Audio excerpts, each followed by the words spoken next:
Problem 1. All right. Let's touch base first. Who here has touched the practice problems at all? Okay, so we've touched them. Excellent. Who here has not touched them at all? Okay. Who studied a little bit over the weekend? Okay, good. So we're going to have at least some foundational. All right, problem 1.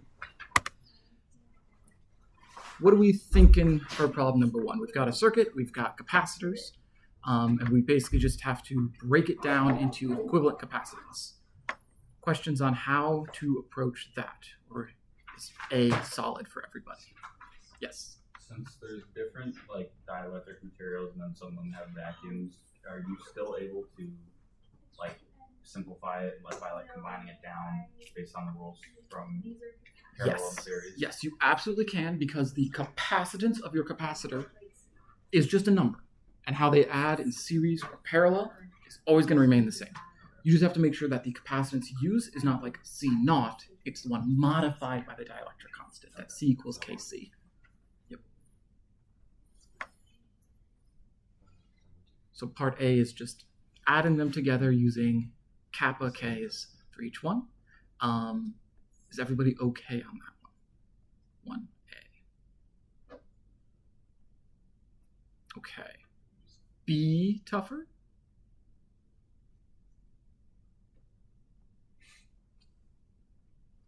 Because I don't want to, there's so many problems, we can't go through all of them. I can't like work them all on the board or anything. So I want to do targeted questions first. If it's like, I'm struggling with 2B, for example, because I don't know how to approach X, Y, and Z. Yes? Would it be correct to assume that each capacitor is experiencing 9 volts, or do something like the voltage divider? Good question. So you can assume that 9 volts is going to come out of that top side of that battery, 0 on the bottom. But once it crosses a capacitor, the question becomes more complicated. Because as we know, if the capacitor is uncharged, then it basically is going to eat current until it charges, and then it's going to act as a wall. It's not going to let any charge through because no electrons can flow into the capacitor, so it can't push any out the other side. So it's a time-dependent question. What you can say is, let me make sure I get this right. Yeah, you can make statements about the voltage across the equivalent capacitance of the whole circuit. And that should be the only one that you need to start breaking it down. So for 1B, we've got battery giving us 9 volts. It's coming into some equivalent capacitance. And then we are asked to determine the charge on each capacitor. So what is Q? It's 4 capacitors. C1, C2, C3, and C4. We know that Q equals CV. That's our equation for capacitor charge. So that's the one we're going to want to use. We also know that capacitors in series have the same charge. They don't have the same voltage necessarily, but they have the same charge. So I can tell you that if I redraw this with everything on it, we've got C1, C3, C2, C4. I'm going to redraw this slightly like that.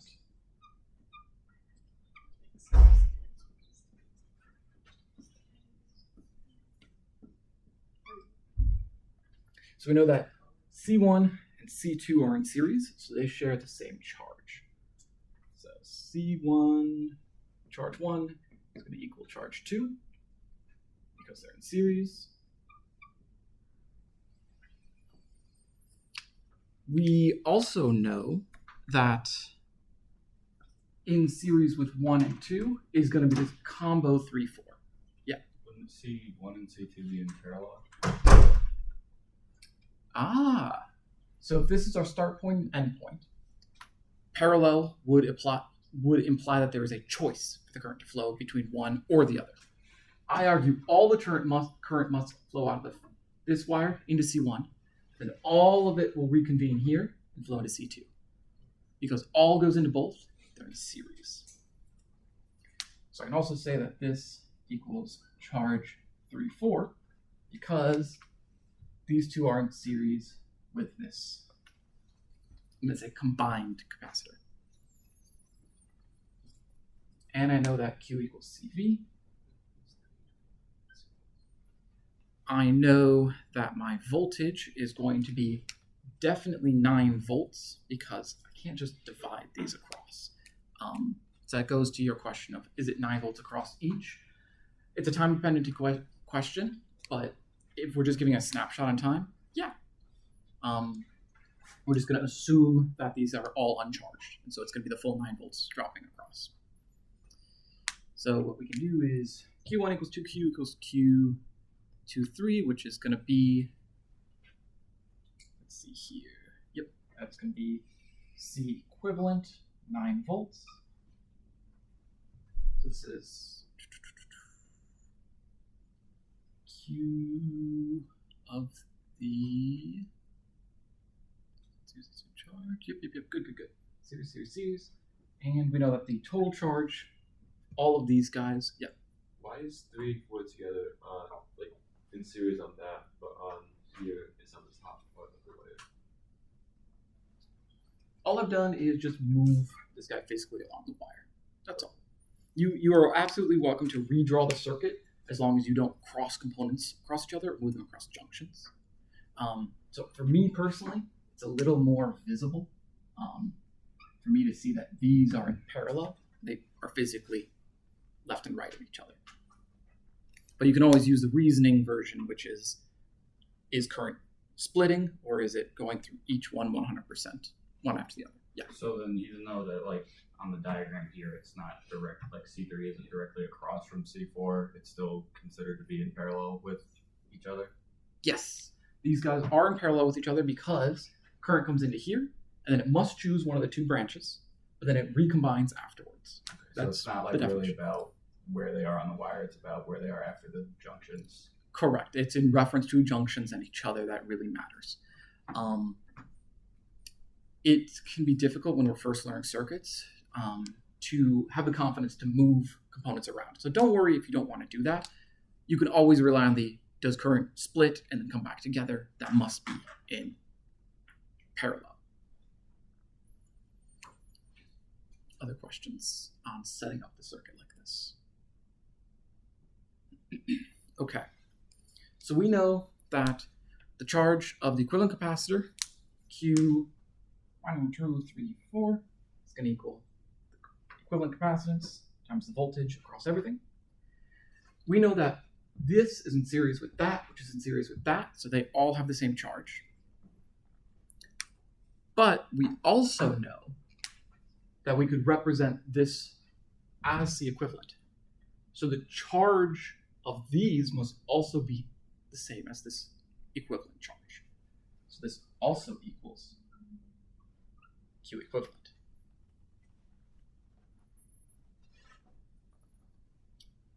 From here, we can just plug everything in.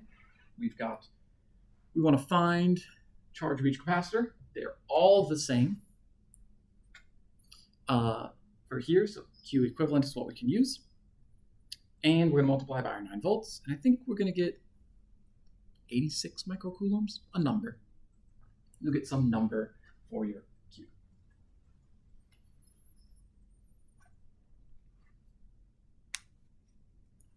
Which Q is that? Is that the Q all of them summed or all of them individually? They are all the same. They all have the same charge on them. Alright, then how did you get that number? It's just... We know what our C equivalent is from the previous step in part A. And so you just plug the two in. Yep. So they're all the same charge, even with the dielectric. Yes, that's an important fact to remember, is that they all are going to have the same charge, even though they have dielectrics inside. Yes. Yeah. Do you have to split it up for 3 and 4 since they're in parallel? You will. Yes. Notice that it's 3, 4, not 3 and 4 for here. Because series is all you can say about having the same charge with each other. Nothing about parallel. Yeah, let's do that. So we've got the charge on 1, 2, and 3, 4 combined. So now we have to split the charge on 3, 4. Charge gets split in parallel for capacitors. So we know that the voltage across 3, 4 is going to be, let's see here. Q equals CV. So Q 3, 4 equals C 3, 4, V 3, 4. We can then grab that number because we just found Q34. It's the charge of everything else. We know C34 because we found it in the last step. And so we can grab V34. Now that we have the voltage across each of them, we know that the voltage in parallel of two components has to be equal. Because this wire has to be 1 voltage, that wire has to be 1 voltage. So the voltage drop has to be the same. So we know that V3 equals V4 equals V34. All the same thing. And then all we got to do is plug in Q equals CV for everything. So then Q3 equals C3V3, which equals C3V34, which we just found there. And Q4 equals C4V4 equals C4. Exact same thing. So that gives us charge 3, charge 4, charge 1, charge 2. Done. Okay, so the way I did it was how much problem it gives you C2 and C4 in microfarads. And so I used that to find Q.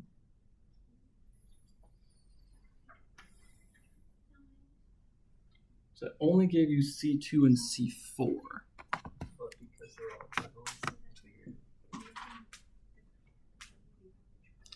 Yes. Yep, you use all the equivalency statements to find everything else. Yep. Okay, I got a different charge. You got a different charge. What'd you get? 1.35 to the negative 4. 0.35, 10 negative 4.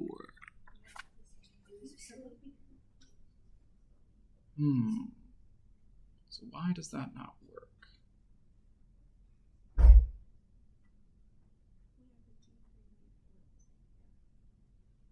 There's an assumption in there that's not working. I'm trying to figure out what it is. So walk me through, you know these two, how do you find 3 and 4 from there? The charge on them. Well, C2 is in series with C1. Okay. So they should be the same. Mm-hmm. Yep. And I figured that the charge should be split between 3 and 4, which is confusing why I get the same value of charge for 2 and 4. That should feel weird. That should feel weird, yes. So the voltage across these is going to be the same for these, and it's going to be, so 1 unique voltage, 2nd unique voltage, 3rd unique voltage. The only thing we can assume about voltage drop at the start is the voltage drop across the equivalent capacitance of the whole circuit. Okay. Then we had to use that to find voltage drop across everyone individually. We can't make any assumptions besides just this parallel voltage drop is equivalent. Okay. So I think that's the assumption that we broke. So how come C2 is still off? Because I don't know voltage? I think it's because you're pulling the incorrect voltage from the first part of that.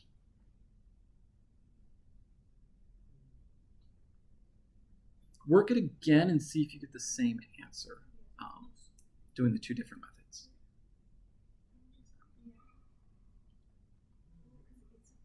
Other questions on 1B? All right, want to do 1C next? All right.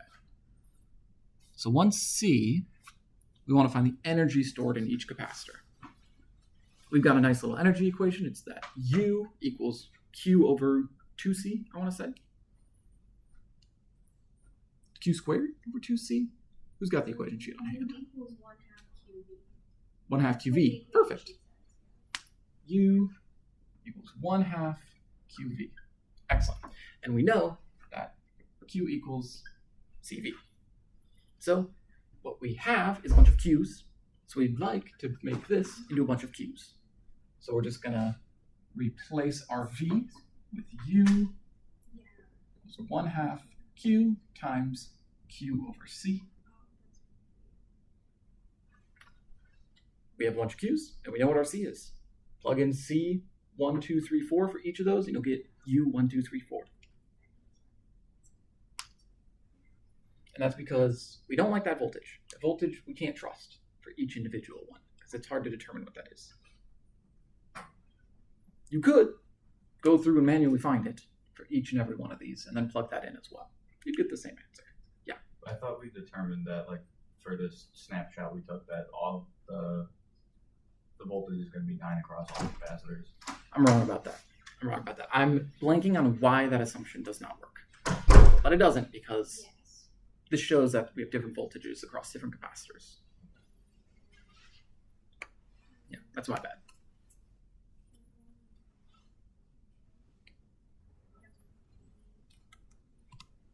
Okay. Problem 1 feeling okay. This second part's definitely the toughest. I just have a quick question again about part A. Mhm. How exactly do you find C1 and C3, because those values aren't given to us? So if we're supposed to get like a number at the end of that for C equivalent. Ah. Well, the problem states that all capacitors are geometrically identical, so they all have the same capacitance. So It's all, just in the bottom part, like they only said C2 and C4. so it is all like 15. Okay. Got it. Thank you. But they, But they have, yeah, but like what I'm saying is the C itself is, but obviously C, was it 1 and 3 are different because they do have the factor you have to add in there. Gotcha. Thank you. So the capacitance will all be the same, but the capacitance after you put a dielectric in will be different for different ones.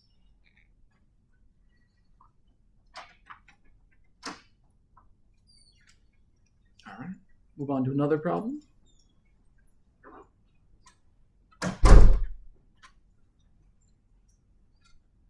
We do 3. 3 it is. I'm gonna erase this. Anybody want to keep it up? Okay.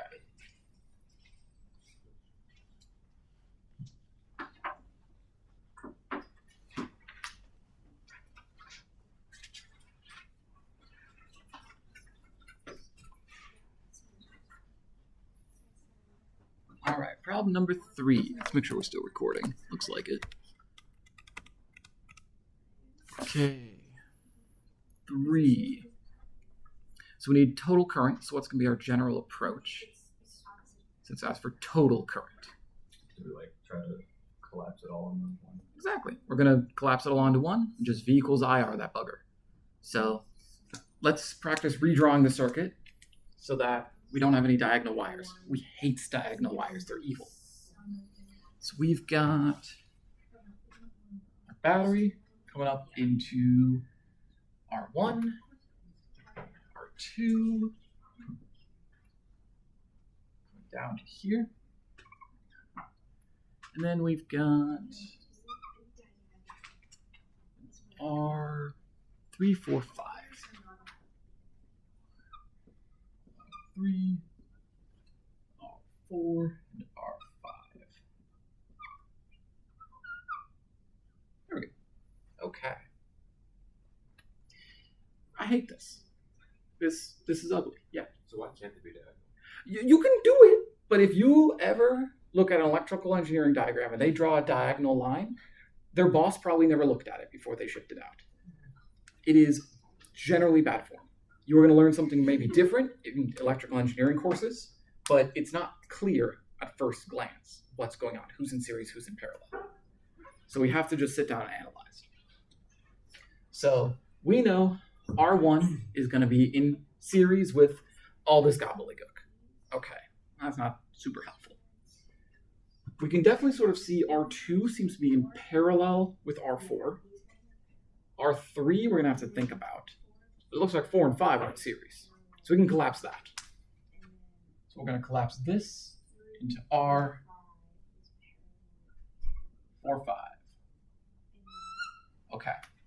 Let's think about where current splits and then recombines.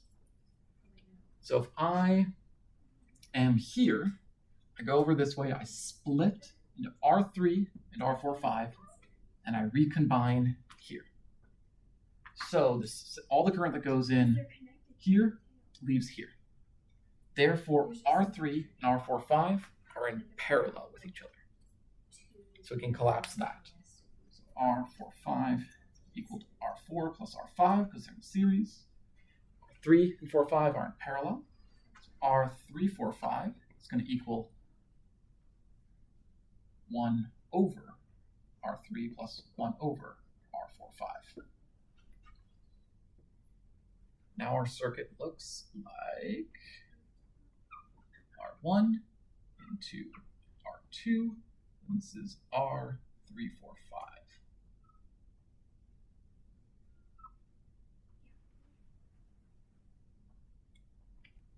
It may be helpful to remember that you can move this junction wherever you want. So I could just have that junction there. That makes it a little more clear that these are in parallel with each other. Because it's just a wire.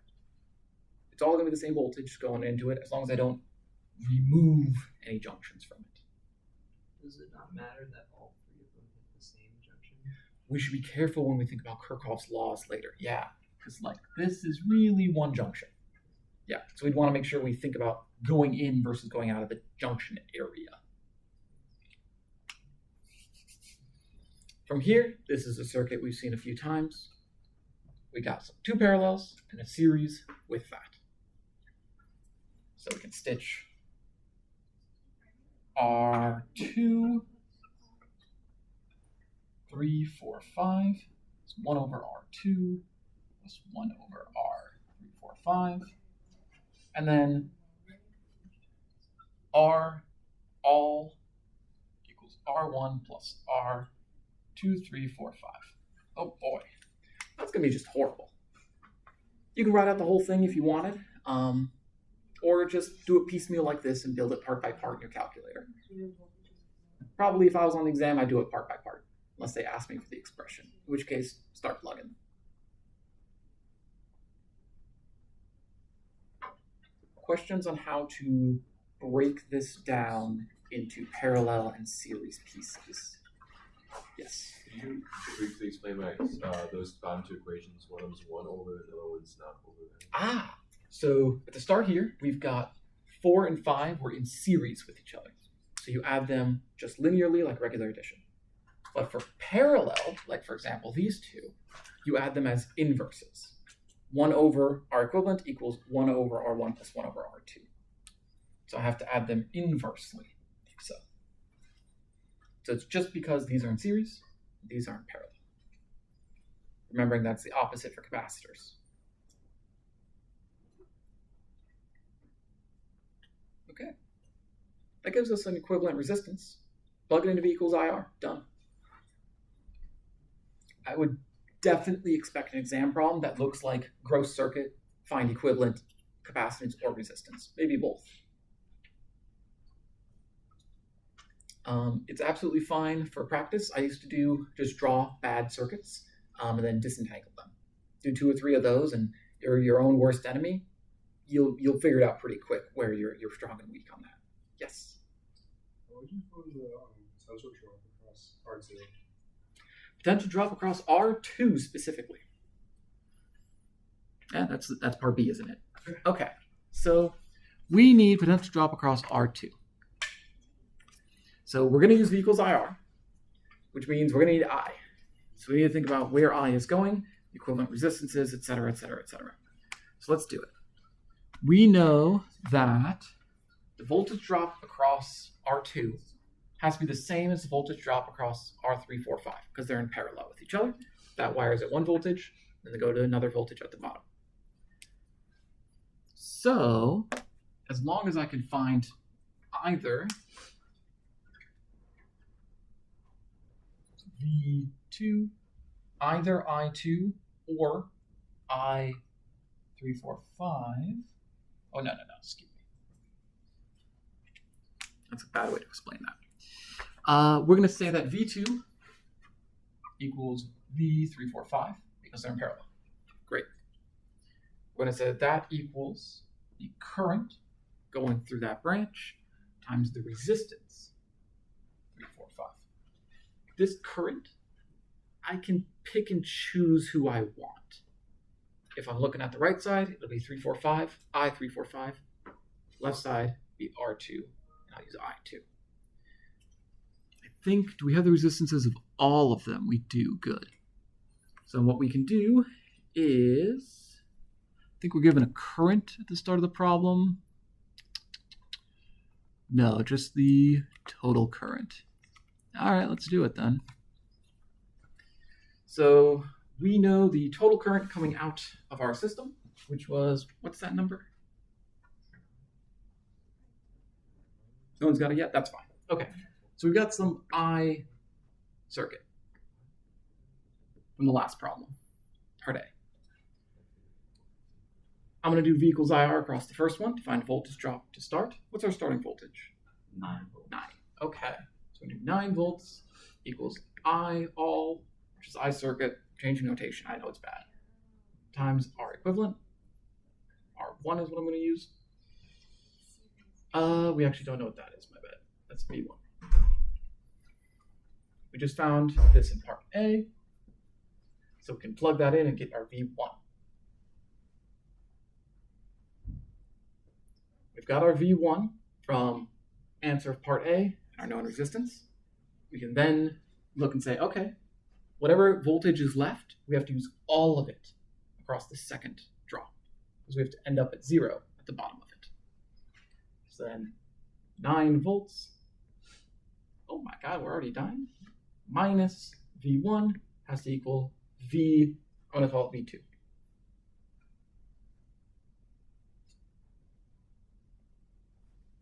Now we've got voltage drop across 2. These are numbers. We know what they are. We're finding them as we go.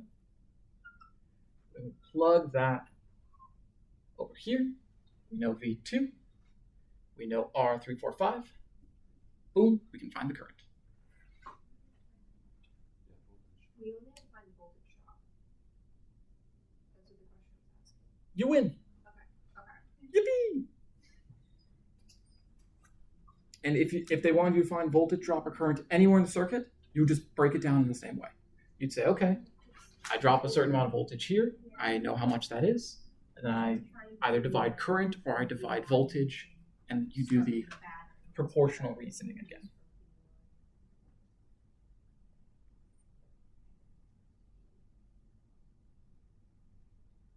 Questions on that?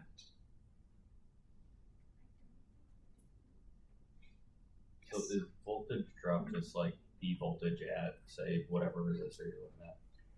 Oh, I have to be careful saying at. It is definitely the voltage difference from before to after. Okay. That's definitely true.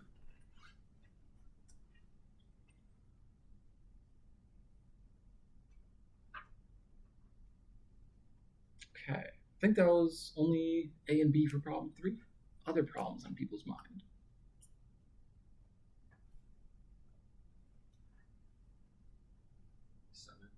Seven. All right.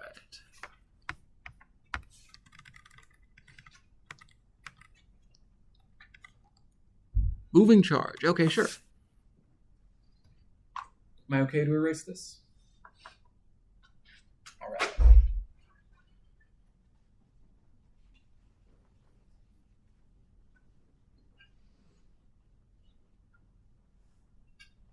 Okay, so problem 7. We've got a charged particle traveling at a speed through a uniform magnetic field. All right, particle's velocity vector. We're given some details about it. We're asked for the magnetic force on the particle. Okay. This sounds like a disaster, so let's definitely draw it. Help us with our 3D. We've got X, Y, Z.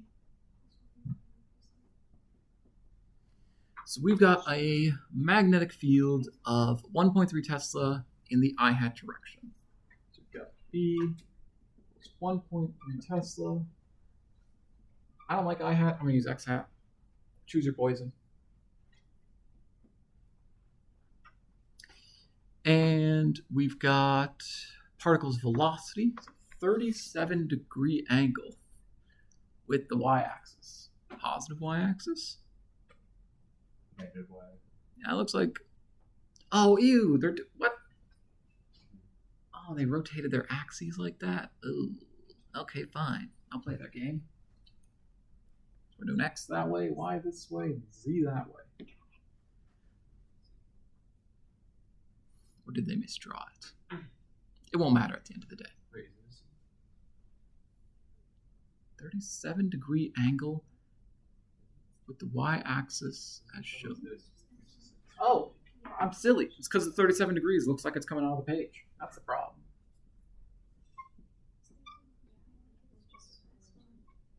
Whew.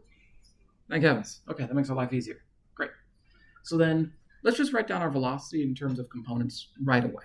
We know that our velocity is going to be v times sine theta in the x hat direction and the cosine of theta in that y hat direction.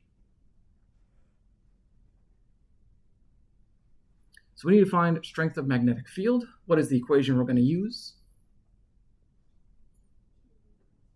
QV across B. That's exactly right. F magnetic equals QV cross B. Okay, we know what B is. Yippee! We know what Q is. It's an electron. Alpha particle. I lied. Alpha particle. V is the only thing in question. We need to do a cross product between the two. Let's break it down into components, or we can reason through it. What do we want to do? Yeah. Can't you just use like sine of the angle? Yes. It's just asking for the magnitude. Correct. You're doing a cross product, so you only care about things that are perpendicular to each other. So we only care about, if B is in the x direction, we only care about y direction speed, which would be the cosine of 37 degrees. They use something else? Ugh, gross. I don't like their solution. So we can do, that means that F equals Q, V cosine theta, D. Eliminating this cross product by reasoning through that V and B are perpendicular, only X to Y. You can also draw the matrix, do the 3x3, do all the components. Perfectly valid as well. Happy to go through that if folks want to do that too. That should just be a number. Yeah. Couldn't you do QVB sine theta with theta being 37 plus 90 because it's supposed to be like Totally. vertical? Yeah, you can do that. Okay. Absolutely. It's just geometry. You can draw it however you want as long as you're truthful to the geometry. Yeah. So you set up the matrix, now solve this. Absolutely. Okay. So this is going to be a V cross B matrix. Up top, we're going to draw our X, Y, and Z. We do the first one first. So we're going to do whatever Vx is, Vy, Vz. B is second, so Bx, By, and Bz. All you do to solve that determinant is, if you remember, you'll take x part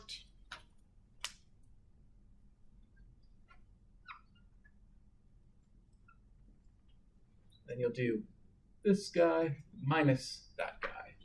So Vy Bz minus By Vz. Does the blue not show up very well on the board? Can we read the blue okay? Okay. And for the y part, you do the y cutout, you do that times that, etc., etc. Does that ring a bell? Yeah, I was just confused because there was nothing on the z-axis. So Yep. what did I get 2 by Zeros. You just put zeros where the z's are. So you'll notice that if you put zeros where these are, then all the components that have anything to do with z will cancel out. They'll go to 0. Yeah. Are we not supposed to solve for the actual number because we're not given the? Yeah, you'll find, I think, the actual number. Let's see, you're given V, you're given Q, you're given B. So B, Q, B, theta. You're good.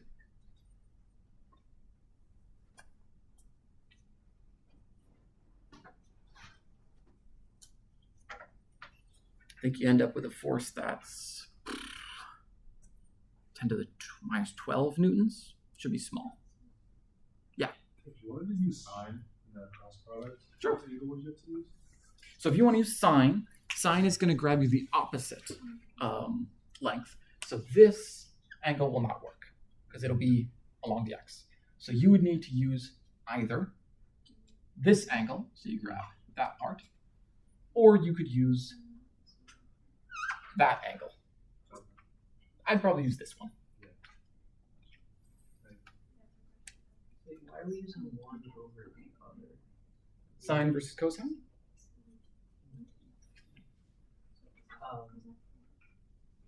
Okay, so the cross product should just be sine, but why is one different than the other? One angle versus the other angle. 37 versus 53. So whether you use 37 or 53, sine or cosine, they're going to be the opposite of each other. So if I draw some arbitrary angle here, call this alpha, call this beta, the sine of alpha is going to be this length, and the cosine of alpha will be this length. But for beta, it'll be sine of beta and the cosine of beta. These are the same thing. They represent the same length. You're just choosing whether you want the opposite or the adjacent side. Okay, because I looked at this and just thought it was a simple sine theta cross product, and then It's a little tougher because you're starting here as opposed to from your x-axis, because it's relative. So you could absolutely do sine theta relative to x, which is that big angle there, and that will be true. wait, say that. Where's the particle moving? So the particle's moving down to the left, B field's to the right. When you do a cross product, you need the angle between the two. That is this large blue angle here, 90 plus 37. You can do a sine cross product of that, and you will get the exact same value as the cosine cross product of that. And how did we, what the problem told us the magnetic field to the right? Magnetic field B equals 1.3 I hat Tesla.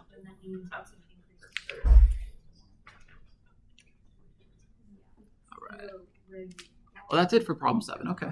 Other questions on 7?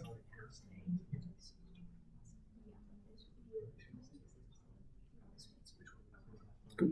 Other problems we want to take a look at. Red shirt first. 10.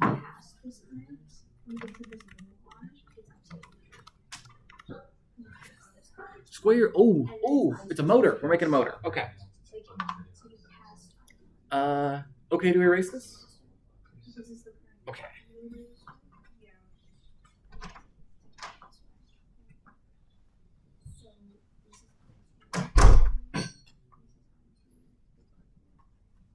All right, problem 10.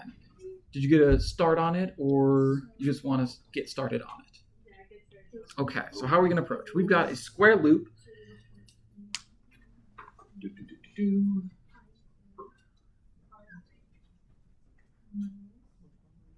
Let's draw it in.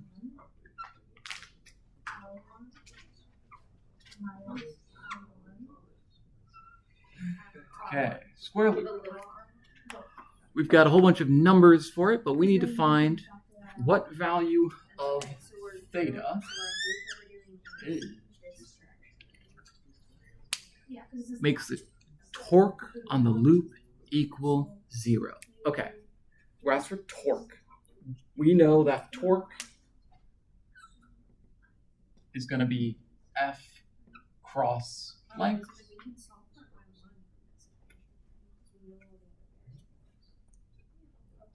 And we need where the torque equals 0. So we need to think about where the torque is going to apply on our loop. We've got a electric current running through this and a B field that lies in the XY plane, rotated away from the XY direction. So B is in up to the right. Okay. It's a visual mess. This is hard to decipher visually. So we're going to have to rely pretty heavily on math. Yeah. Isn't the equation for torque mu cross B? Yes, that's true. Yep, we can do that.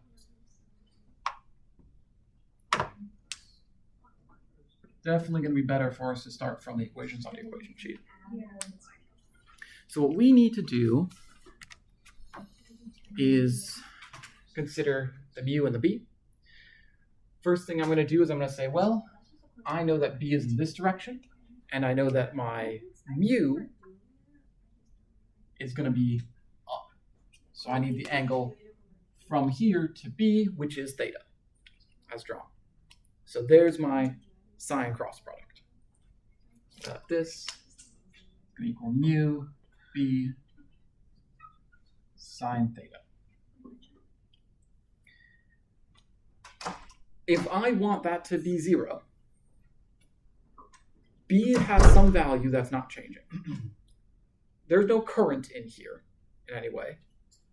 But the only way for this to be 0 is if the sine theta zeroes me out. So my angle is nones, 0. Equals 0 when theta equals 0. Done. That's the only situation. I could reduce mu, but only if I reduced current. And the current is set by the problem. Only theta is allowed to change.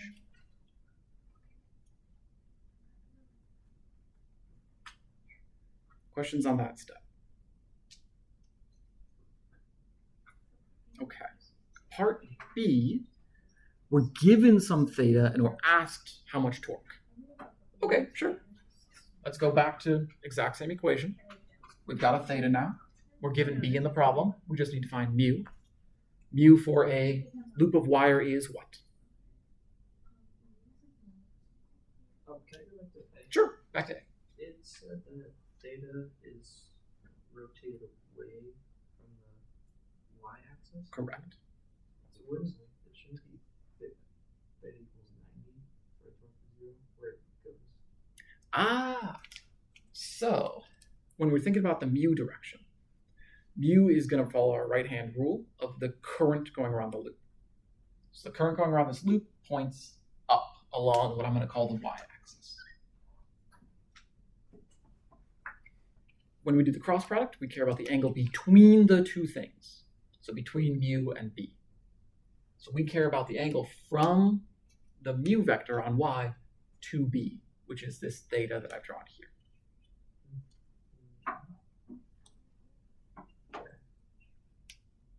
Not from the x-axis, because that has nothing to do with where mu points or where b points. Okay. Yes, You know the mu's going up because you just the current figures the direction of current. precisely. Yep. Mu also follows the area vector, correct? Yes, and when we're picking our area vector, we're generally just going to pick the same way as our current vector is going.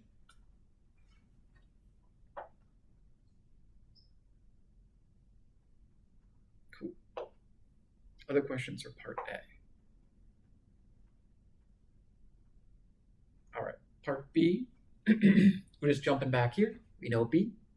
We know theta. We got to find mu. What's our equation for mu for a loop of current?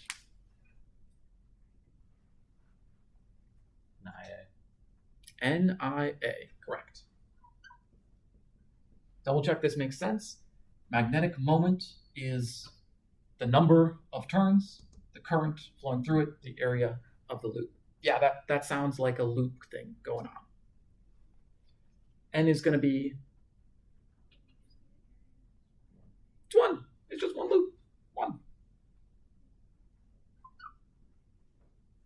I is, I believe, given. Yep, I is given. 3.7 amps. And area is the area of that rectangle. I assume it gives us lengths. Yep, squares. 0.1 meters squared. Done. There's mu. Plug that number into here. Get torque.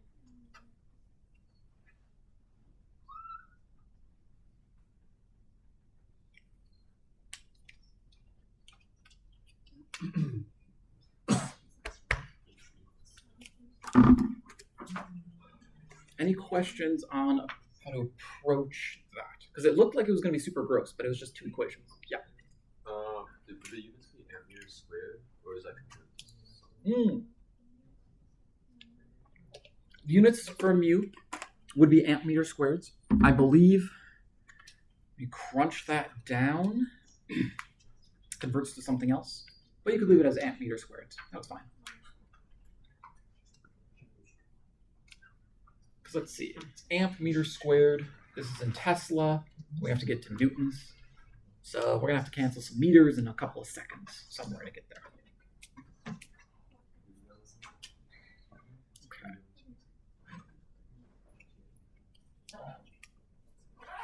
I'm owed next problem over here, I believe.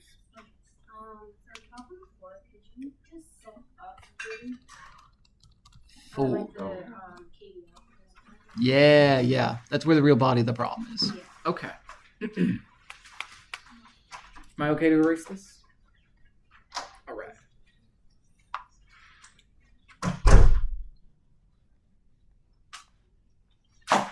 Problem 4.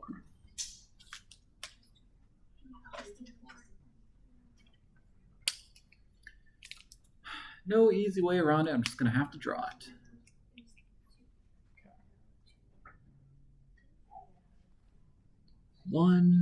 18 volts. Okay, we got R1.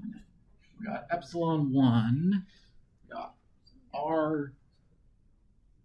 Little? Is that little R1? Oh my god, ew.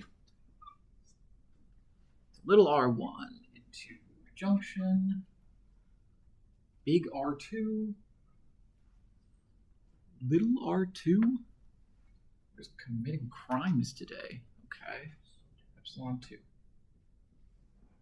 And in the middle, R3. Okay. We know that positive minus and positive minus. Okay. So for setting up our loop, we've physically got 2 loops. So if I want to full solve this, I'm expecting to draw 2 loops and use 1 or 2 Kirchhoff's laws for the junctions. You get to pick your villain for how you want to set this up. You can either do loop 1, loop 2, or you can do loop 1 on the outside, and then loop 2 being either one of the interiors. It is completely up to you. Personally, I would probably do the 2 interior loops, because I just feel like there's less overlap between the 2 that way. But choose your villain. Setting this guy up, we'll pick a start point, arbitrary. Who do we want to start at for the top loop? Which component? Question. Yeah. For the bottom part, why does the direction go that way if I2 is going down to the left? But no, yeah, you can pick the other way. Absolutely. Let's do the other way. It doesn't matter. As long as you write the equation down, it'll take care of itself. That's one of the powers of Kirchhoff's laws, is that it doesn't care about your choices as long as you're consistent. You just get a negative number if you chose quote-unquote wrong. So let's set up the top loop. Where do we want to start? Yeah. So should we, like, when we're going about these problems, should we, like, write, like, a sentence declaring, like, which, like, should we just make it, like, well-known which directions we're choosing? You absolutely should, yeah. The way I would do that is by drawing these 2 little loops. Okay. That's what I would do, yeah. Since it's just asking for I1, can you get away with doing the top loop? Let's find out. Let's find out. So if we only want, is it big R or little R1? I1. I1. All right, sure. Okay. So let's just pick a starting point. I'm going to pick here to start my loop because it's at the low end of the battery. So I'm going to go from low to high end of the battery. So that's epsilon 1 plus the voltage drop across R1, which is going to be I1 little r1. Around here, I'm going to drop across R3 plus I3. Yep, I3. R3 plus I1 R1. And that has to equal 0.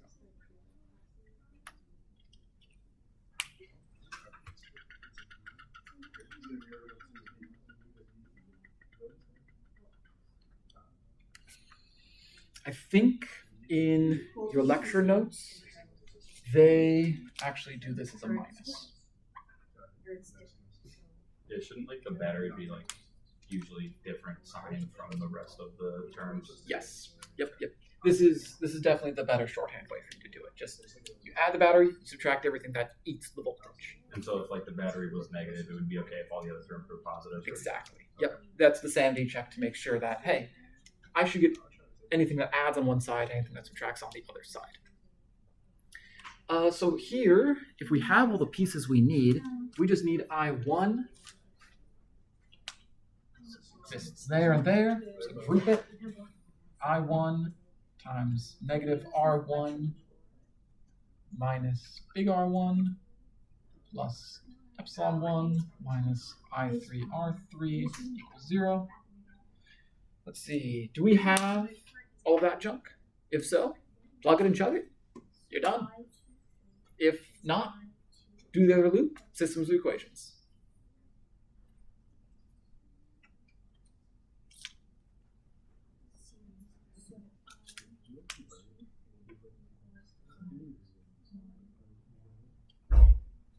Yes. Could you go over like an example if you wanted to find like different current I2, Absolutely, yeah. Let's find I2 instead this time. So we've got I2. We were hinted that it goes this direction, but we're just going to make a choice that it does. We don't know if that's necessarily true or not. If we want to find I2, we would just go through this next loop. I'm going to choose the exact same way I did last time. Start at the battery. So then my loop is plus second battery minus I2 little r2 as I go across minus I2 big R2 as I go across. Come over here, minus I3 R3. Very important. I am choosing that this loop and this loop go in the same direction. So these should have the same sign for both of them. If I went the other direction for this loop, I'd want to put another negative here. So that these have opposite sign, so that they go in opposite directions on the diagram. The same, so we're good, and then we're done. That equals 0. In our case, we know all the numbers, so we just plug it in and find whatever we needed. If you didn't know all the numbers, you can just solve for whatever variable you don't know, plug it into your other system of equations style, get out what you need. If you don't have enough information, you might need to throw in a Kirchhoff's junction law, in which case you'll have an equation that is I3 equals I2 plus I1. I3 comes in, I1 leaves, and I2 leaves. And for all those equations, you should be able to find whatever you need. Yes. Can you just shout 2 answers out there? Yeah. Let's see here. For problem 4, Yeah. I've got an I1 of 3.5 amps going in the negative direction.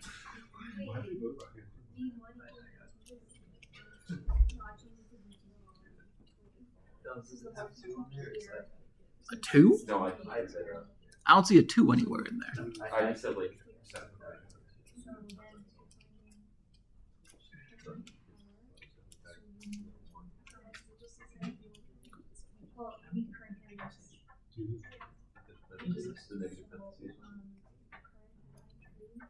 Other questions on 4? other problems we want to talk about? We do 5. 5. Okay. Cool to erase? Okay. Yes. Would it be correct to assume that before that I1 is like the same as the current that's like leaving the battery?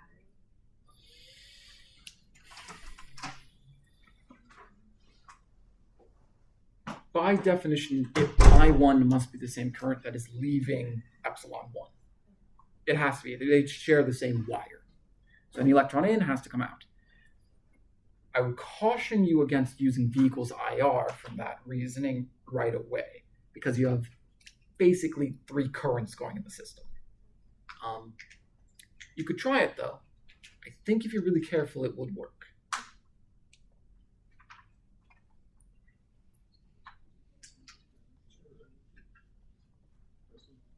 Number 5.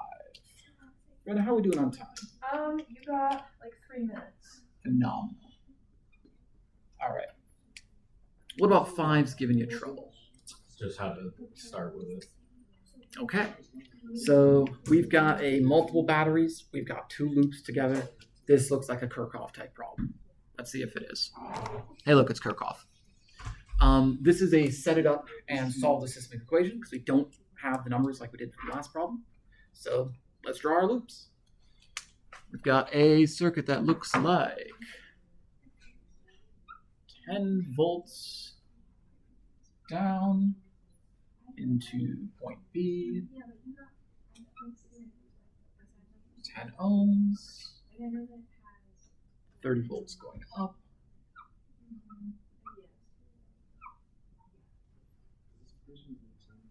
junction A, got a 10 ohm, and a 20 ohm on the side. Okay.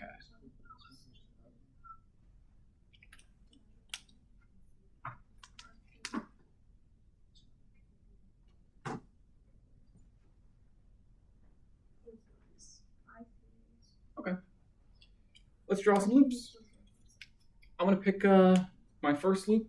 Personally, I kind of like current going this way through the battery in a positive way. So then it's got to go like this.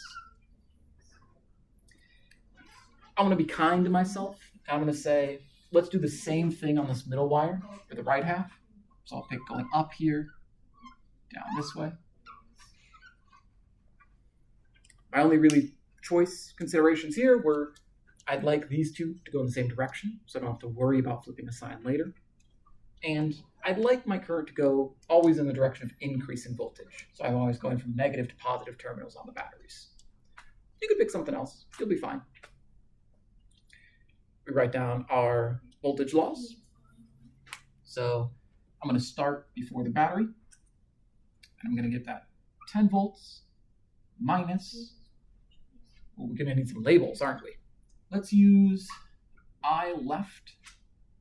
We'll use I right. And we'll use I center. You can use 1, 2, 3, whatever you want. 10 volts. We're going to drop 10 ohms times IC.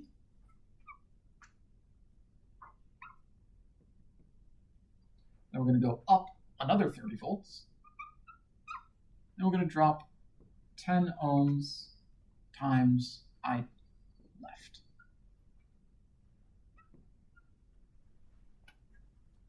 So here's our left loop.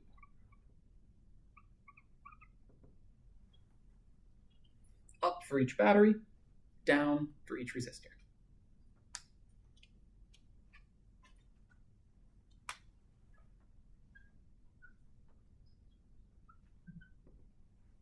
For our right loop, let's start, I don't know, how about right before the battery? Noticing pattern? We're going to go up 30 volts. We are then going to go down I right times 20 volts. And we're going to go down I center times 10 ohms. Oh, that's not 20 volts. It's 20 ohms. Whoopsie. Loop is done, and it's 0. I'm seeing 3 unknowns, I left, right, and center. So we're going to need a third equation to fix this out. Kirchhoff gives us 2 loops for this guy and 1 junction. So let's grab another junction. Doesn't matter which one we pick. I'm going to pick that one. My junction law tells me that the I going in is going to be I left and I right. And the I leaving is going to be the I center.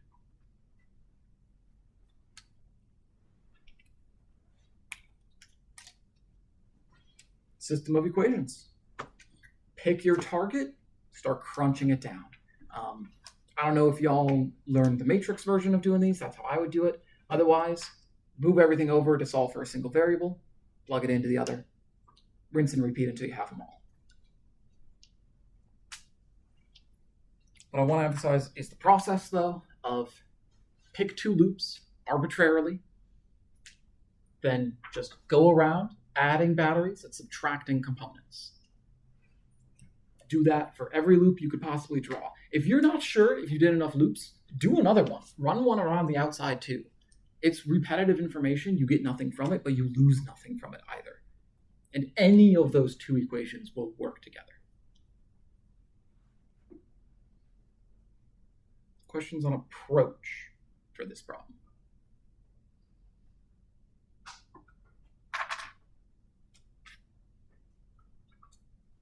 All right, do we feel okay about the algebra steps of substituting everything in? Yeah. If we were to use the that like app on the calculator to do the system and like they didn't write it all the way out, could we just make a note saying like, oh, we did the system of equations in our calculator? Personally, I wouldn't have an issue as long as you wrote down like the matrix version of it that you put into your calculator. So I can see that you assigned everything to the same variables. At that point, it's a tool at your disposal. I would also double check with your professor though. They might have different requirements that they want to see the algebra worked out. I'd also guess on an exam, they won't have you solve out the whole system of equations because it's so time consuming. You'd probably be similar to question 4, where you're given enough of this that you can just immediately crunch it down. Yes? Okay, so the question is directly asking where is the current through the 10-volt battery? So the variable we want to solve for is IL. I left, yep. Okay, I'm gonna tag out. Okay, cool. It is recording still, I think. Okay. So you should be good. Just try not to record your butt constantly. I keep forgetting. Yeah, that's why I wore a long shirt. I do that. Awesome. Okay. Okay, wait. I have a question though for everybody. Can everyone actually close their eyes? Because when I say that, like literally nobody ever closed their eyes. Everybody actually close your eyes. Okay. Raise your hand if you want this held kind of like me in the front explaining certain things, or you want it held more like an open study hall format. So raise your hand for option A. Okay, raise your hand for option B. Okay, hands down. Okay, open your eyes. We're doing option A. Okay. Cool. That was devastating. Yeah, that was no. It's fine.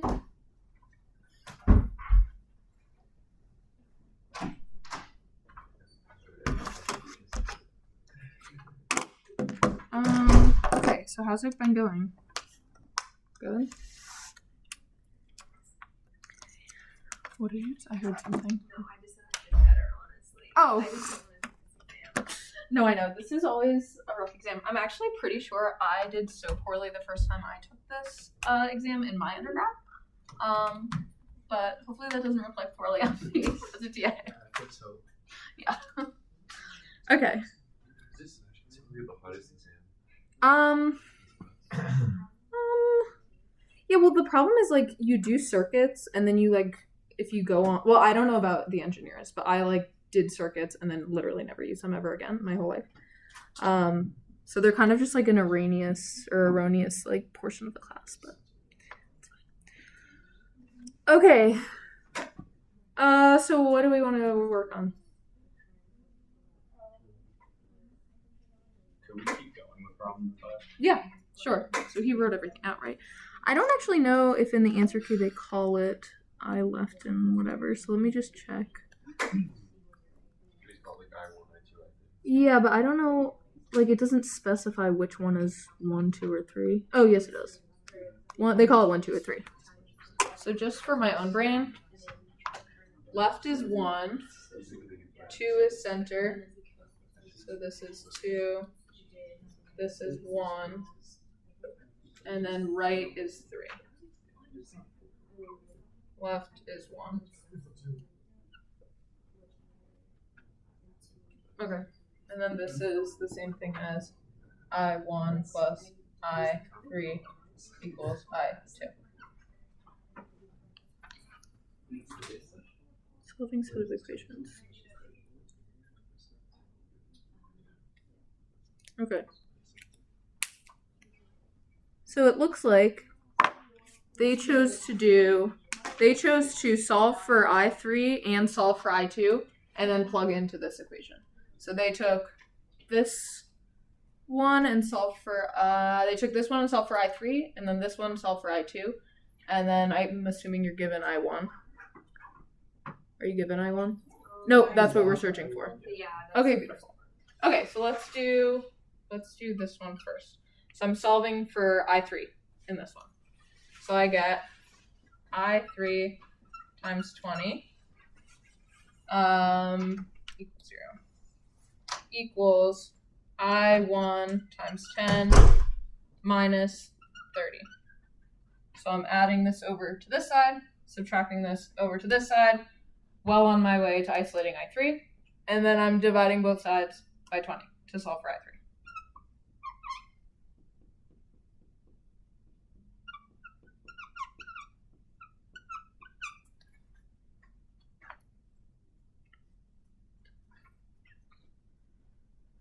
Is that what they're doing? Okay, let's just keep going and see if that's okay. Okay, so then I'm taking this guy and I'm solving for I2. So I get I2 times 10. Is this a plus 30? I'm assuming that's plus 30. So I'm going to add this to the other side. Equals I1 times 10. 1 times 10, subtracting 30, and then subtracting 10. Okay, so I have an equation for I2 and I3. Does this help us at all? And with the third equation too, right? You're saying this? Yeah. And we have this. Yeah, so I guess that's just simplifying our... Yeah, so then it's just plug and chug from here to isolate I1. So now I'm plugging this whole equation into I3 here. So then this will just have I1s in it. Then I'm plugging I2. I2 equals I1 times 10 minus 40 over 10. So then I'm plugging this equation into I2 here. So that both of these will now just have I1s in them. And now this whole equation just has one unknown, and you have one equation. Do you want me to do that step? Okay. So we understand how to get there. So this is elimination. No, it's substitution. We're doing substitution, essentially. Okay. When you do that, you should get I1 equal to 1.8 amps, if anyone has done that already. Okay. Cool on that. Questions? Okay. Anything else we want to go over? Do we want to keep doing B and C? Okay, so let's do part B. Part B, so what is the potential difference VBA equals V? So we want to start at point A and move along any path to point B. Any change? These paths take us through R3. Through R3, 1, 2, 3. Okay, so I think that they're taking this path here.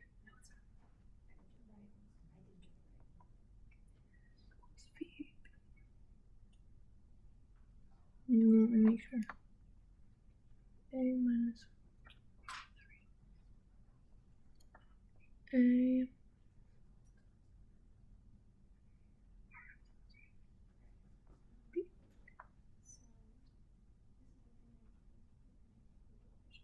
VBA. Sorry, I'm trying to just see what all of these notations are about.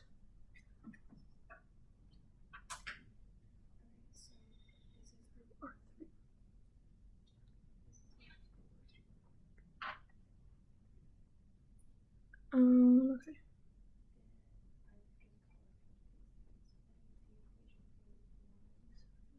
Okay.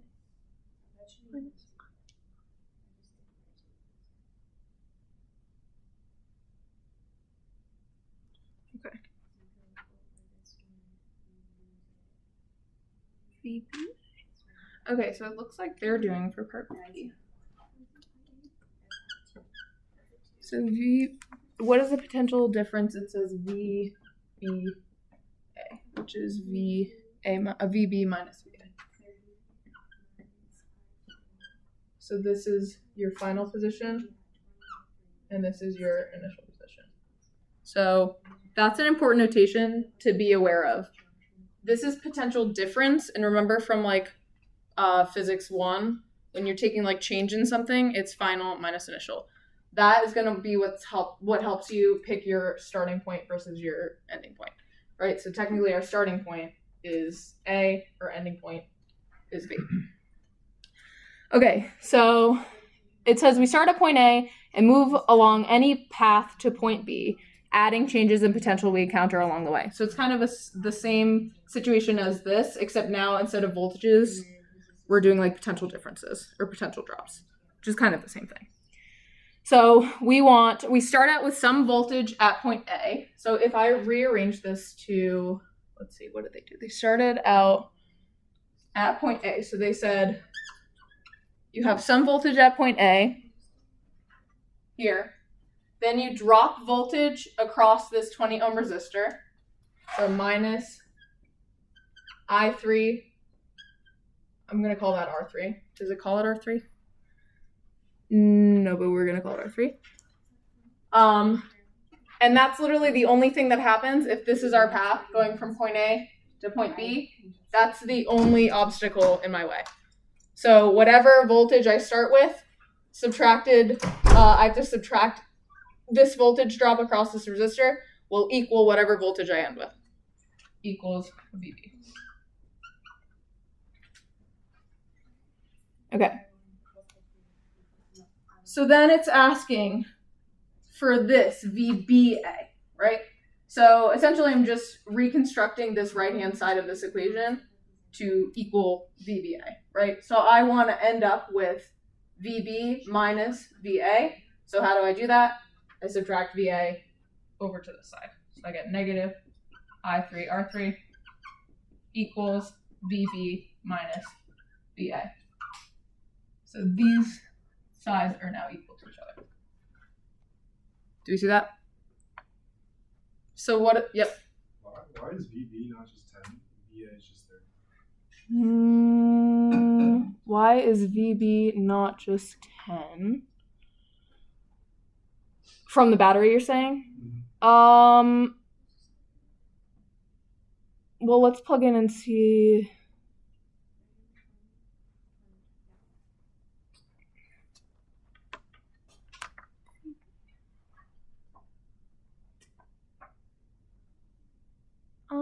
Good question. I think because there's a junction point, but let's see why that would change things.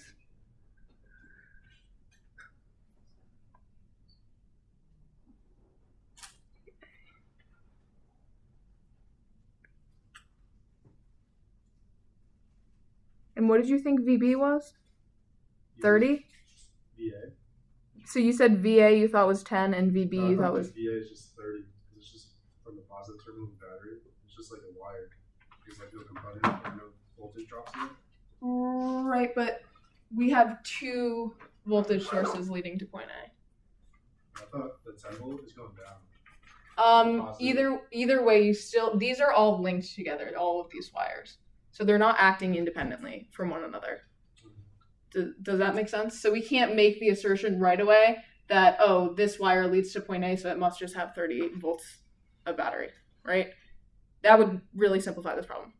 But we can't just make that assertion because there's other wires attached to that junction point as well. So that's left as an unknown.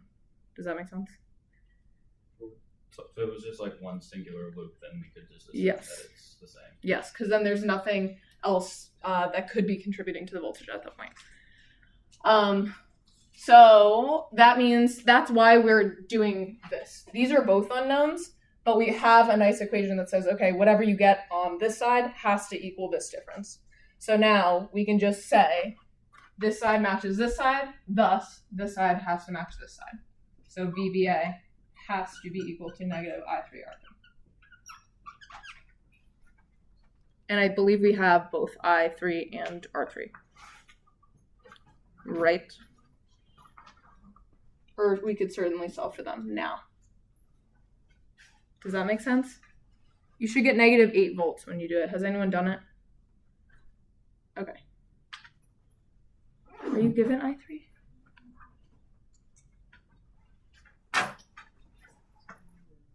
0.4? Are you given that in the question? No. Bye. I think I3 we probably have to do the same thing that we did for I1, like do the same. Yes. Yeah. So once you solve for one of them, it's just essentially a system of equations with then 2, and then you can solve for just one. Yeah. So first you'd have to do that out to find I3, but that's impossible to do. And then R3 has to be given, which I believe it is. Nope, is it? Yes. 20 ohms. Okay. How do we feel about that? That's kind of a unique problem, but when you do it out, you should get I3 equal to 0.4 amps. You should get I2 equal to 2.2 amps, and you should get I1 equal to 1.8 amps.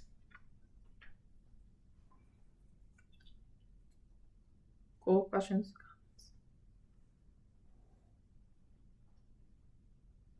Okay. Next part? Okay, next part's not too bad. Next part is just essentially what is the definition of power. Power is the rate at which, for this, power is the rate at which electrical energy is converted to heat. So I guess, what's the way you can think of this? It's kind of like a similar definition to when we did power in 1501, right? It was like a rate of change of energy. Technically it was rate of change of work, but work is energy because it's just difference in energy, kind of. So it's essentially the same situation here, except I think, do you guys have this equation on your sheet? P equals I squared R? Yeah. Okay, beautiful. So that's what we're using here. So you just have to, kind of know for this one, rate at which electrical energy is converted to heat, that is power. Actually, that equation, it's the power dissipated in a resistor. Dissipated, which means converted to heat. Gotcha. Yep. Okay. So this is just essentially using this equation. P equals I R. E equals I squared R. So they did it. What is the rate of? Okay. So power is additive, which means we can just essentially find the power through each one of these resistors and then add them all up, and that'll be my total power. So I can do P1. I'm going to do it on here. P1 equals, what's current going through that? I1, R1, I2, R3. Yeah. Like this. R2, R1, P2 equals I2 squared R2, P3 equals I3 squared R3. Then I get P total by adding them all up. P1 plus P2 plus P3 is going to be your total power or heat dissipated in our circuit. Okay. That one's kind of straightforward, right? How do we feel? Questions? No? Okay. Next question then. Can we do 6?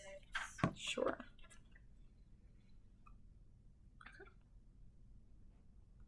A capacitor is initially uncharged.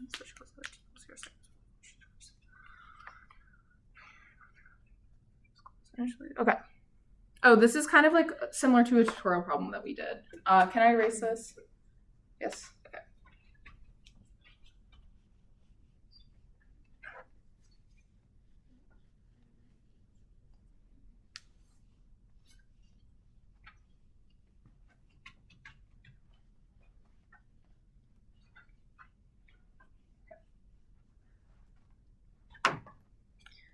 So we've got circuit that's initially open. Resistor here. Resistor here. And a resistor here. And a capacitor for fun. Okay. This is C, this is R2, R1, and R3. And then they just say this is like okay. So first part. So the capacitor is initially uncharged and the switch closes at t equals 0 seconds. It says what are the voltages R1, R2, voltages across what are the voltages across R1, R2, and R3 and across the capacitor just after the switch is closed? Okay, so just after the switch is closed means that the capacitor still remains uncharged. It's like right before it starts charging. Does that make sense? Right when the switch is closed is right before it starts charging, which means that the voltage on the capacitor is 0 because it doesn't have any charge on it. So that's kind of step one. Voltage across capacitor. Do I know how to spell capacitor? Capacitor. Okay. It's like just after switch closed. I'm just gonna write for everybody's sake. V across the capacitor is equal to charge on the capacitor divided by the capacitance. But Q just after switch is closed still equals 0 because it hasn't had enough time to accumulate charge yet. Does that make sense? Okay, so that part's just using that definition of capacitance. Okay, find the total current coming out of the battery. Now we're looking for the voltages across the capacitors, or the resistors. So,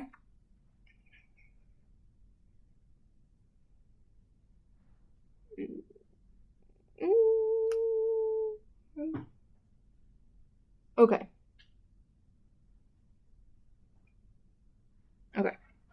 So step one, well, I guess now we're on step 2. But step 2 would be to find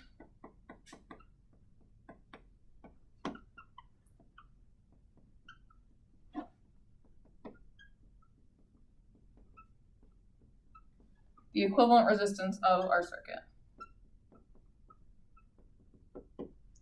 Okay. Do we remember finding equivalent resistances? I think you guys actually have those equations on your sheet as well. So to find R equivalent, which is essentially all that R equivalent means is like if I didn't see this whole side of my circuit and all I saw was this battery and I knew something was over here, it's just kind of boiling all of these resistors down to one unit that will essentially do the same thing to my circuit as having 3 of them. Okay, so you should have kind of equations that relate to this on your sheet. But we can say, first let's start with these 2 resistors, which are in parallel with one another.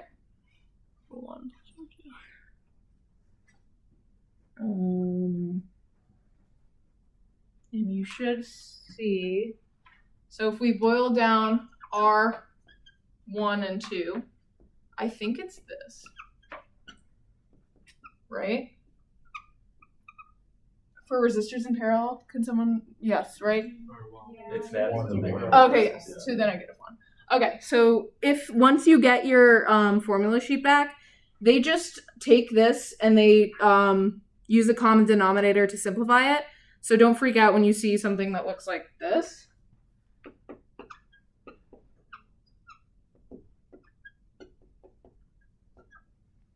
Because those are the same thing. Sorry, can you guys not see? This is super, I can rewrite it here. So I'm boiling down R1 and R2 to something called R12. And I'm just saying that it equals 1 over R1 plus 1 over R2, all to the -1st power. This is the same thing as writing R1, R2 divided by R1 plus R2. So if you see that on the formula sheet, you didn't do it wrong. It's just equal to that. They're just finding a common denominator. Okay, cool. So now we boiled those two down, but now it looks like our new circuit looks something like this. Now we've kind of closed this situation now. We have one resistor like this, another resistor like this. So yes, we have a capacitor here, but because it hasn't accumulated any charge, it's not like pulling any voltage. So we're just assuming that that's kind of like, in this instant, just like a continuation of the wire. It's not affecting our circuit in any way. So we can kind of ignore that because we're just after closing our wire or whatever. Just after the switch is closed. Okay, so now this is kind of what we have to work with. We have R12 that we've just boiled down into one resistor and R3 here. Okay, are these two resistors in series or in parallel? In series, which means we can just add their resistances together. Yes. So you should get that the equivalent resistance is now just equal to R3 plus R12, which is plugging in our equation, R3 plus R1, R2 over R1 plus R2. Okay. So why did we do this? Because now we can say something about the current that's given off straight from this battery. If I've boiled down everything in my circuit down to just one resistor, I can say, okay, well, any current that's going through or that's being produced by this voltage is going to just be going through that one equivalent resistance, right? So now I can just use, I don't know, I forgot the name of this, but it's like the, I think it's just V equals IR. Is that Ohm's law? V equals IR? Yeah. So now we can just use Ohm's law. V equals IR, right? Where this now is equivalent resistance, and this is equivalent voltage, which is my EMF.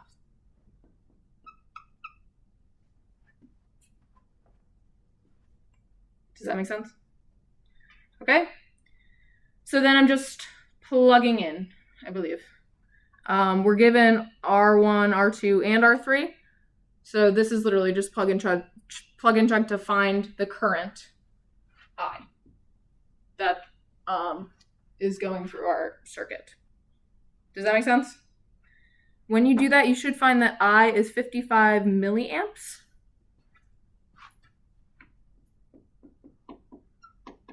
Sorry if I'm writing too low. Just please tell me if I'm writing too low. Am I? No? Okay. Okay. So now.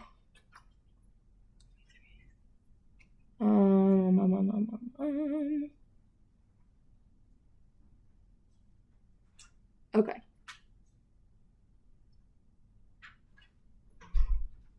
Yes. Wait. Yes. Okay. So now what we can say is if we look back at this situation, now we have what we found there is the current that's generated right from this battery, right? So now say this is virtually closed now. We closed it like for an instant. Now we can say, okay, we have some current here that then splits at this junction, right? Into like I1, say I1 and I2. Actually, I should switch this. I1 goes through R1, I2 goes through R2, right? Okay, that's all fine, except that these two currents come back together to form, they have to form I. Current has to be conserved, right? So, okay, they do their thing, they come back at this junction point to then form I, which goes through resistor 3, right? Does that kind of make sense, that step that we just took? Okay. So what I can then say is, okay, I'm going to use Ohm's law again to find the voltage across this guy, because now we know it has a current of I and it has a resistance of R3. So let me just use Ohm's law to find V3. So I'll write here. V3 is equal to I, which we found as the current going through that resistor, R3.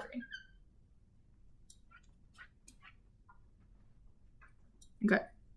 So I'm plugging and chugging. I'm given R3 and I just found I as 55 milliamps. You should get 11 volts for V3.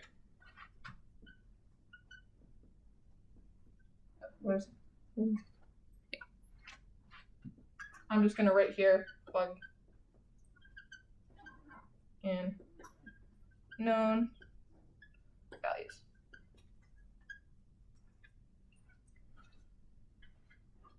Okay. How do we feel about that? Good. Okay. Then it seems like, what are they doing here?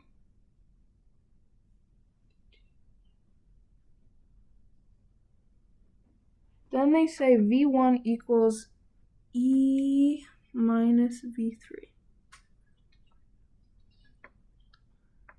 E minus V3.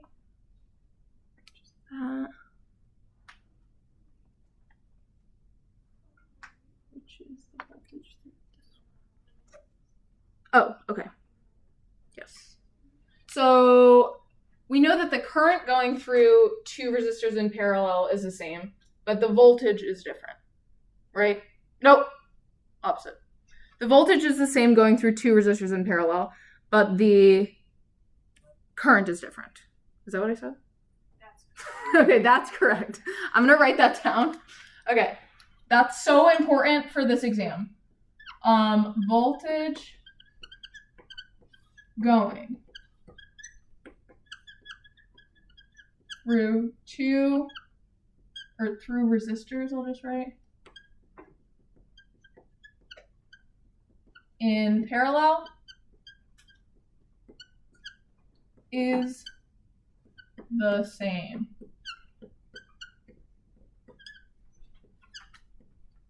And I'll just write current. It could be different. Current.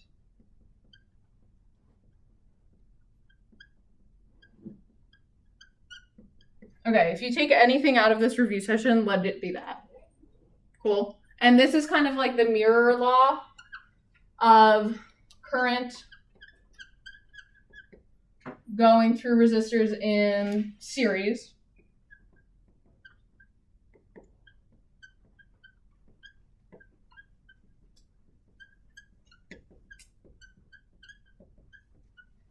Is the same. Voltage could be different.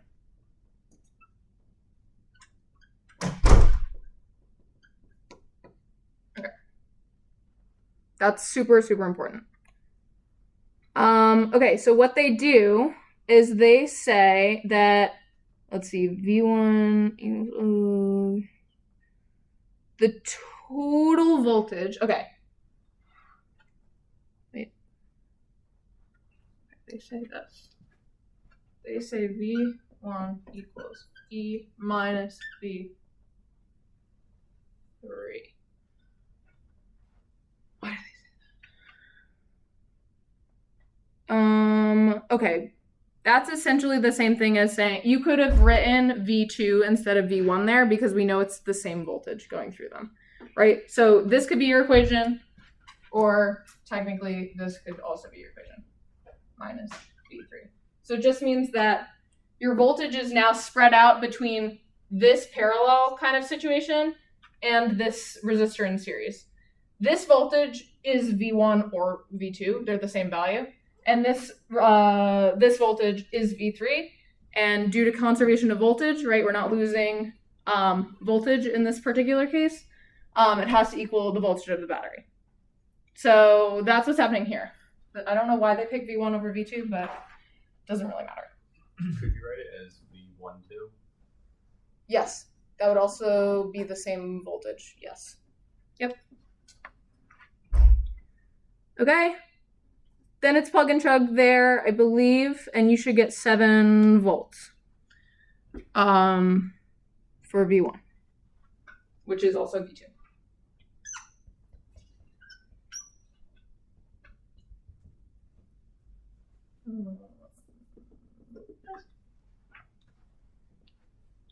Okay, and then V1 equals V2, so V2 is equal to the same thing, which is what we just said. V2 is also equal to 7 volts by definition of a parallel circuit. Okay, how do we feel about that? Not bad? This is your big main takeaway from that portion of the problem. And that just right when you start closing the switch, the capacitor doesn't have any charge yet accumulated on it. Those are the 2 main takeaways of that part of the problem. Okay.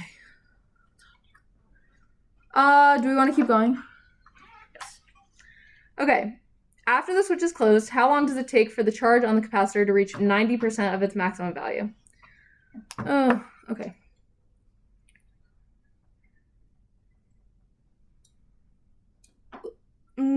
Okay, it says step 1 is determine the time constant. So, let's see. I'm going to go over here.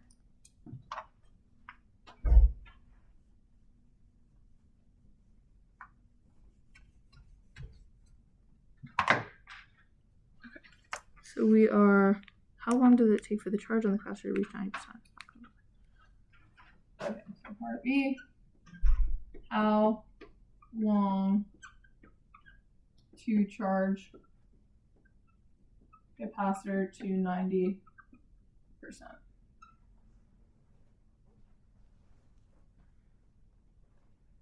So I guess the first thing we need to do is determine the time constant using our equivalent resistance in our capacitor or capacitance.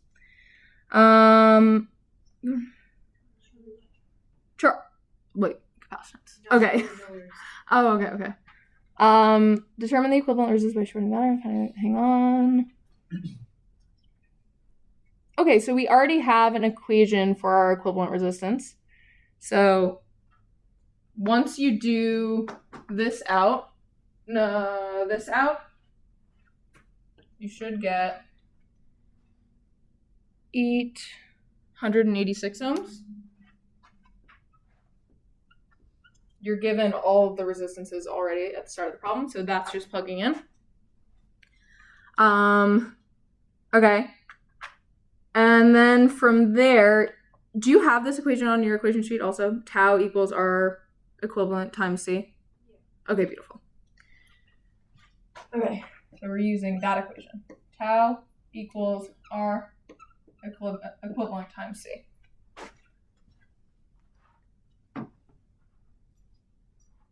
Okay.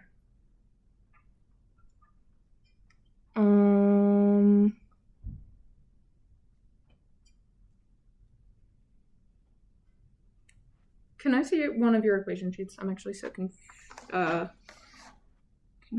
what you guys are given. Oh, you are given that. Okay. Okay. So the next step is to find what the maximum voltage on the capacitor is. So this is kind of step 1. Let's actually just plug these in so that we can get a value. So once you plug that in, once you plug R equivalent in and the capacitance that's given as 2 microfarads or millifarads, you should get 1.77 seconds for tau.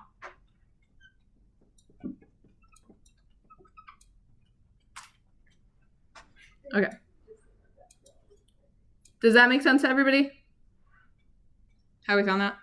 Okay. Step 2. So that was step 1. Step 2, find the maximum voltage of capacitor.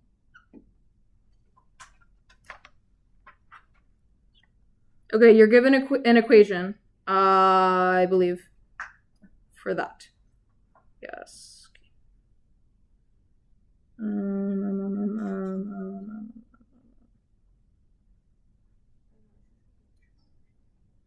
Hang on.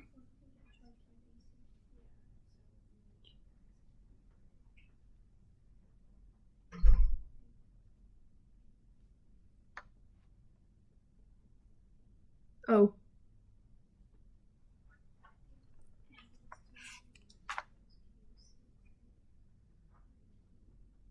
Oh, I see. Okay.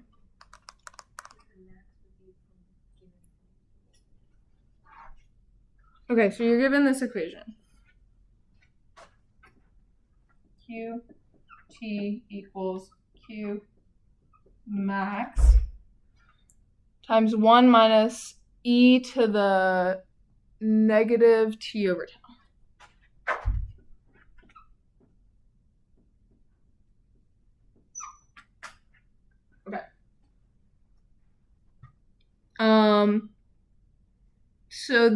Okay. So what we're trying to find is essentially the t that makes this side of our equation 0.9 times Q max.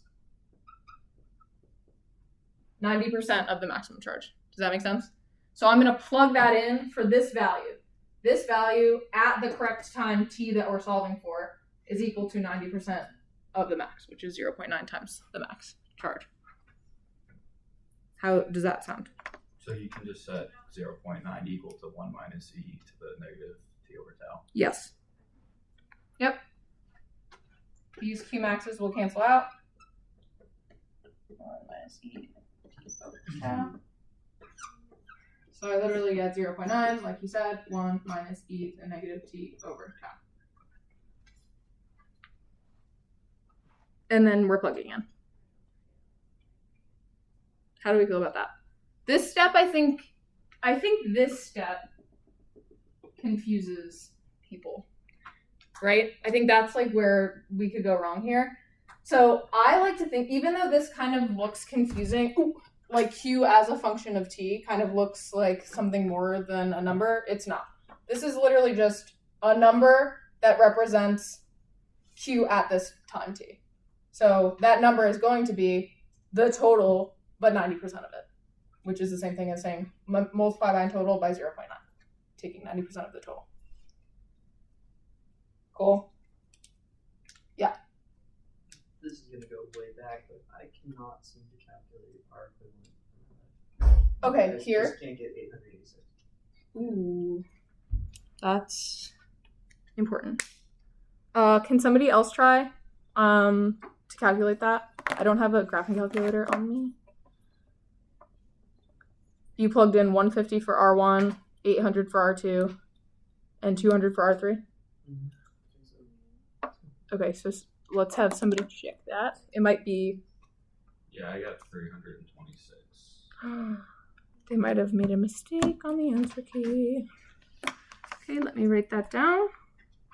Did other people also get that? I need another confirmation of that. Okay, we're waiting.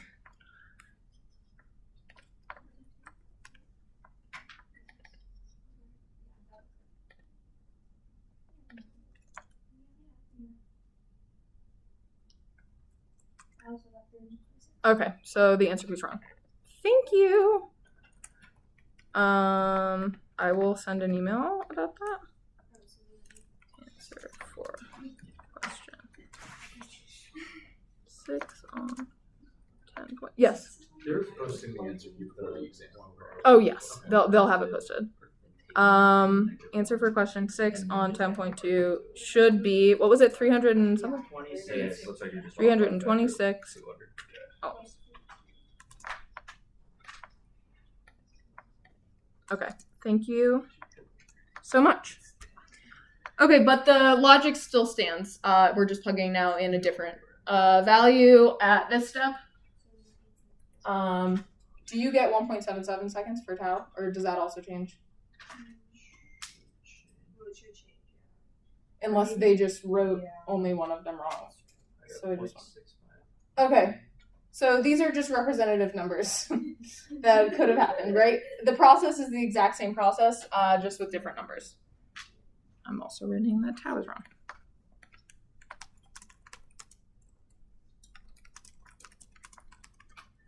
Okay, I'll send him an email about that so that you don't get the wrong solutions. Okay, how are we feeling?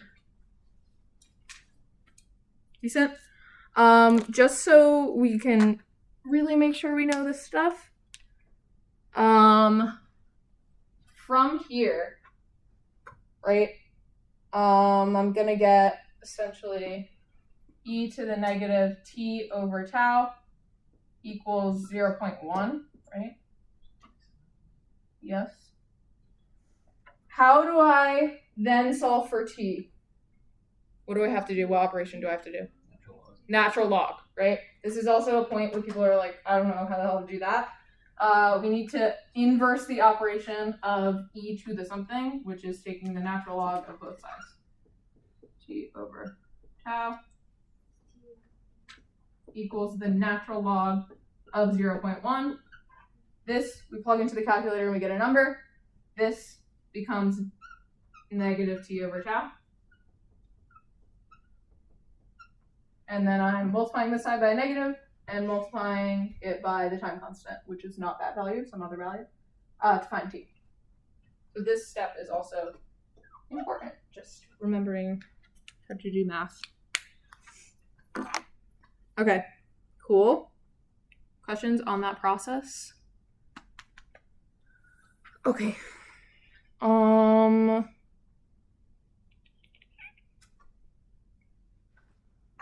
Okay. Should we continue for part C? Yes.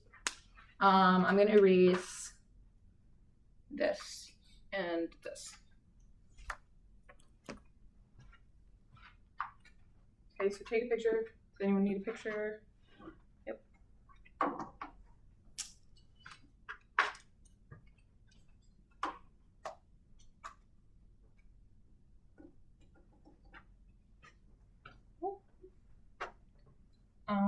Okay.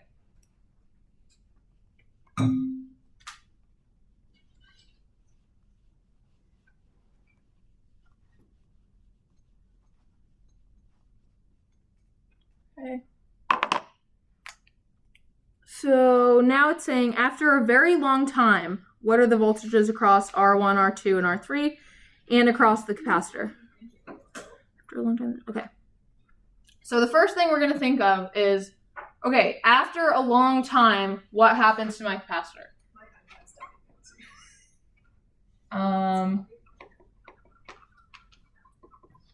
Long time. Just gonna jot it.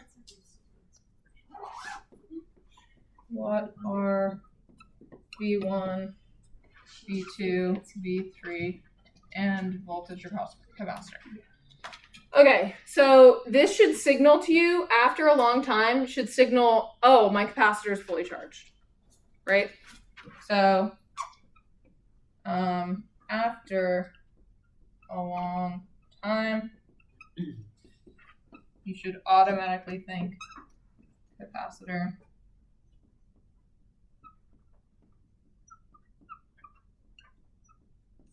okay? So that's step one in your thought process. After a long time, capacitor is fully charged. Okay, capacitor fully charged.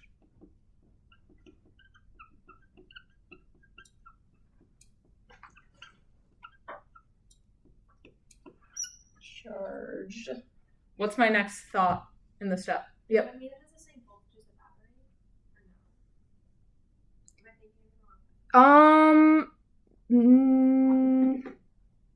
Not quite. Actually, not quite. Wait. Voltage is the same, charge is different. Charge. Okay, so current. So this should signal to you that current through the capacitor is 0, which would make, I think. That's what I'm thinking. Yeah, but if it starts it, doesn't it? Because we said in part A that the voltage of the capacitor is 0 right after the switch closes. Yep. So it should be 0 again after it's charged, right? Yes. Oh, yes.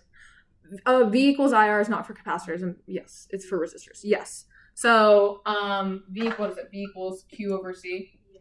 Okay, yeah. So there's no.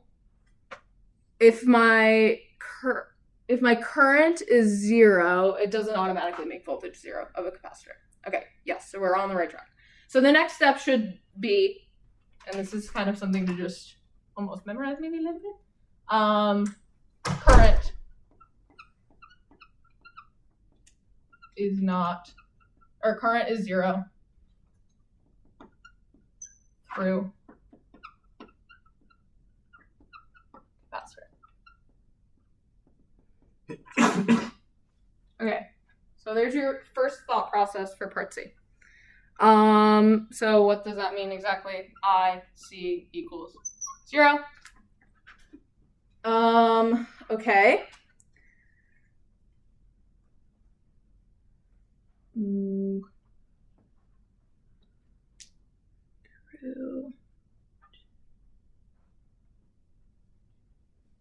Okay, so if the current through the capacitor is 0, that also means that the current through R2 is also 0. Or, yes. Yes, the current through R2 also has to be 0 because this isn't supplying any current to it any longer. Does that make sense? So now, this is our next piece of information. If IC equals 0, then R2 receives no current, which means I2 is equal to 0. Is it too low? Let me see it. Okay. If I2 is 0, now we're talking about the current through a resistor. So what does that make the voltage through the resistor? 0. Because now we are using V equals IR. So now this tells me V2 is equal to 0. Cool? And I'll write by Ohm's law.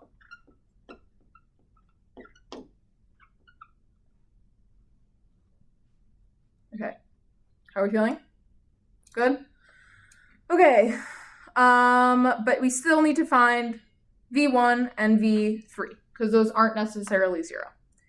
So how do we do that? We use Ohm's law. So let's see. Okay.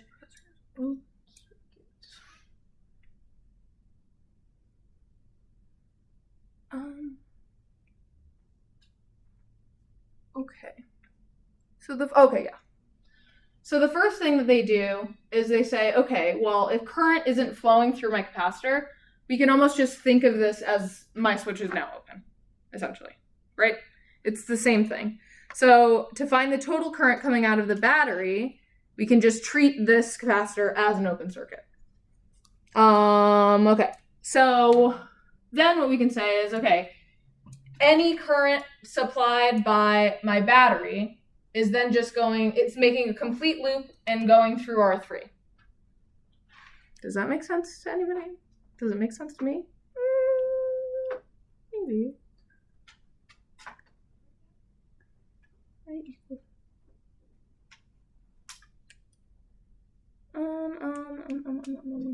I have been right to think that if there's no current through the capacitor, there's no current, nothing's happening on the right side of the circuit?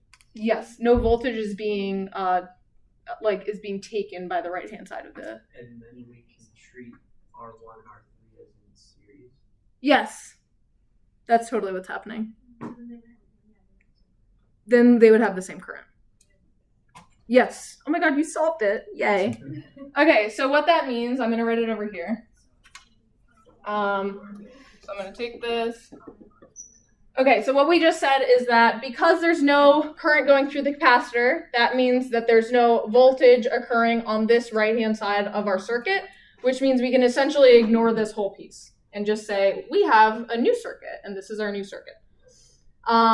That also means that we don't even have to deal with the parallel circuit anymore. We just have two resistors in series with one another. And current going through resistors in series is the same. And what is it going to be? Well, it's going to be I. It's going to be whatever current is supplied by my battery. So I can say voltage going through, I don't know why, but they do 3 first, is equal to the only current being supplied by the battery times R3. And V2 is equal to that same current, because now they're in series, times R2. Hopefully these numbers are right. But V3, they get 10.3. Actually, they will they do? They'll probably be right. And they get 7.7 volts for this. We found an error in one of the solutions. So I think that changes like literally all of the answers for problem C or problem 6. Yeah, I had different Okay. numbers for V, because shouldn't that one be V1 and Yeah, because you instead said of V2? V2 was 0. I think you just. Oh, sorry. Yes. This is 1. 1 and 1. For V3 I got 11. I should be different. I is different. Yes, I should be different, but I honestly don't believe them even for that. So they get I as 5 points. So what they do to find I. Okay, now I has changed because we don't have a whole parallel circuit No, attached. I should be the same because you still get 0.055. Wait, I should be 51 now instead of 55. According to this. We have I as E over R1 plus R3. Because now we just have 2 resistors as opposed to 3 resistors. Does that make sense? So they get 51 milliamps for this. I honestly genuinely don't trust them. We can check because we're given E is 18. Can someone actually do this? It's a quick one. 18 divided by R1 plus R3, so 150 plus 200, so 350. What do you get there? 51? Yeah. Oh, okay. So these should be right then. Yeah, now they're right. Okay, beautiful. Cool. Any questions on that process? I know we kind of just chucked this in here, but this is actually a really important point. Because now we no longer have current flowing through this resistor, meaning we have no voltage flowing through this whole side of our system. Now my current can change because it's now not being split at all, right? Does that make sense? It's not going through another additional component of our circuit. Kind of. Okay, it is 5 o'clock. Feel free to stick around and ask individual questions if you'd like. And me and Jake can try to answer them if you'd like. Jake kind of threw you under the bus there, but We'll stop the recording though, so we don't blow out my memory.